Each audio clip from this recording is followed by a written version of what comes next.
அரசியல் களத்திற்கு அன்புடன் வரவேற்கிறோம்.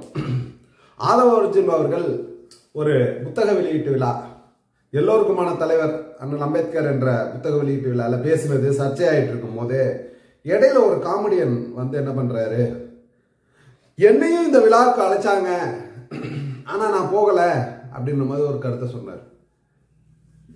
ஐயோ, எனக்கு ஒண்ணுமே புரியல. இவரை ஏன் விழா மேடைக்கு அழைச்சாங்க? இவரை மேடைக்கு அழைச்சாங்க அப்படின்னா அவங்க வேற மாதிரி கூட்டணியை மாற்றணும் என்ற எண்ணத்தோட ஆதவ அர்ஜுன் பேசினாரா உண்மையா அப்படின்றத பத்திலாம் நான் சிந்திக்க ஆரம்பிச்சேன். ஆனா இவர் மொத்தம் ஒரு 1,00,000 பொய்ய கடக்க வேண்டும் என்ற எண்ணத்தோட போயிட்டு இருக்காரு இல்லையா. காலையில எந்திரிச்ச உடனே நம்ம சைமன் அண்ணனை பொறுத்த வரைக்கும் இன்று முழுவதும் ஒரு 10 பொய் பேசிவிட்டேன் அப்பா நிம்மதிடா அப்படின்னு போய் தூங்கணும்ல, அந்த கேரக்டர். அதனால அவர் அப்படி அளந்து விட்ட பலாயிரம் பொய்கள் இருக்கு இல்லையா, லட்சத்தை தொடணுன்றது அவரோட ஆசை. அந்த பலாயிரம் பொய்கள்ல இதுவும் ஒண்ணு. எப்படின்னா, நீங்க ஒரு மேடையில பார்த்துருப்பீங்க, விஜய் 200 கோடியை விட்டுட்டு வர்றாரு அரசியலுக்குன்னா உண்மையிலே பாராட்டப்படக்கூடிய ஒரு விஷயம். ஒரு படத்துக்கு 200 கோடி ரூபாய் சம்பளம் வாங்கக்கூடிய ஒரு மனிதர் அரசியலுக்கு வர்றாருன்னா பெரிய விஷயம், ரைட்டு. அந்த படத்தில் நடிப்பதையும் விட்டுட்டு அரசியலுக்கு வர்றாரு, வாழ்த்துக்கள், வரவேற்கிறோம். 2000 கோடி பேரம் பேசினா விட்டுட்டேன் அப்படின்னு சொல்றாரு. உங்ககிட்ட 2000 கோடி பேரம் பேசின கட்சி எது? இந்த உண்மையை சொல்லிதான் ஆகணும். நிச்சயமாவே நீங்க சொல்லக்கூடியது அனைத்தும் பொய் என்பதற்கு ஒரு மிகப்பெரிய சாட்சி இது. 2000 கோடி கொடுக்குற அளவுக்கு ஒர்த் இல்லையே நீங்க. ஒவ்வொரு தொகுதியிலையும் மிஞ்சி போனா 5000 10,000 ஓட்டு வாங்கிக்கிட்டு உங்களுக்கு 2000 கோடி தராங்களா? எனக்கு 200 2000 அப்படியே 10 மடங்கு அடிச்சு விடணும்ல.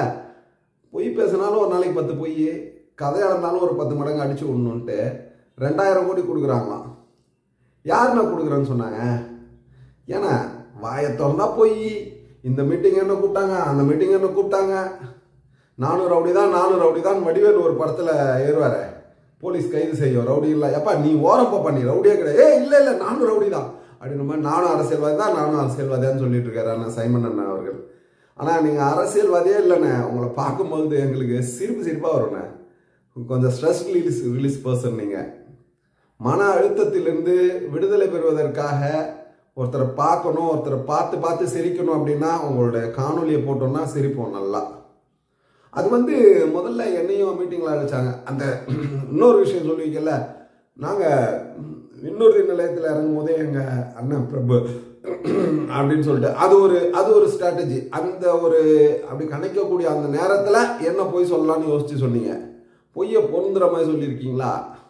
உங்க பொய்கள் அனைத்தும் பொய் தான் அப்படின்றது தெரிந்தும் ஒரு தம்பிகள் கூட்டத்தை வச்சிருக்கீங்க பாருங்க. அந்த கூட்டத்தை நினைத்து தான் எனக்கு வருத்தம். ஆதவ அர்ஜுன் ஏதோ பேசினாரு, கூட்டணியில சலசலப்பு உண்டாச்சு, இதெல்லாம் எனக்கு ஒரு விஷயமே தெரியல. என்னையும் அந்த மீட்டிங் அழைச்சாங்க, நானும் இருக்கேன்ப்பா, நானும் தான்ப்பா இருக்கேன், திமுக எதிரி நானும் தான்ப்பா அப்படின்னு சொல்லிட்டு கடைசி கட்டத்தில் போய் நிற்கிறீங்க பாருங்க. இன்னைக்கு உங்களுடைய ஓட்டுக்கள் 80% பெரியுது.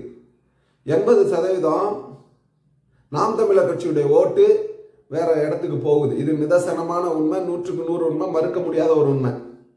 அது எந்த இடத்துக்கு போகுதுன்றது நம்ம அனைவருக்கும் தெரியும், நாம் தமிழர் கட்சிகள் தம்பிகளுக்கும் தெரியும். ஆனாலும் அந்த 20% இருக்காங்க இல்லையா. நேற்று கமெண்ட்ல கூட கேட்குறான், உனக்கு இவரை பத்தி பேசினாதான் பொழப்பு. நான் என்ன சொல்ல வரேன், டேய் நான் பேசுறது சரியா தப்பா இதை மட்டும் பார்த்துட்டு சொல்லு. நான் எதுவும் கேட்கல, அசிங்கமா கூட திட்டு, அதை பத்தி பிரச்சனை கிடையாது. நீங்களாம் வந்து ஒரு கணக்கிலே கிடையாது, எனக்கு என்ன வேணா திட்டிக்கோங்க. ஆனா என்னுடைய சந்தாதாரர்கள் 9680 பேர் பார்த்துட்டு இருக்காங்க. இது இல்லாம என்னை கோடிக்கணக்கான நபர்கள் பார்த்தும் இருக்கிறார்கள். தொடர்ந்து பார்த்து கொண்டு இருப்பவர்கள் 9600 சந்தாதாரர்கள் இருக்காங்க.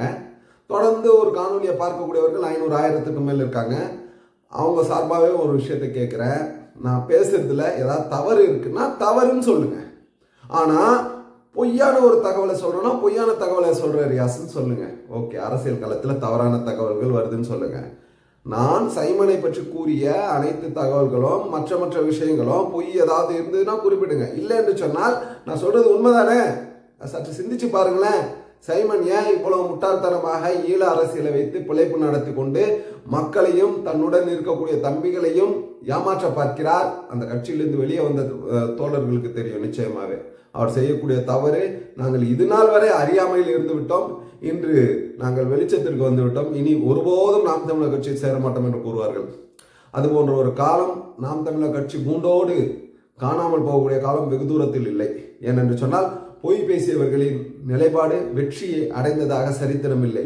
பொய் பேசி பேசி பேசி அந்த பொய்யை உண்மையாக்க முயற்சி செய்வார்கள். ஆனால் அவர்களுடைய கடைசியில் நிச்சயமாக அவர்களுக்கு தோல்வி மிஞ்சும் என்பதை கூறி விடைபெறுகிறேன். நன்றி அருமை உறவுகளே.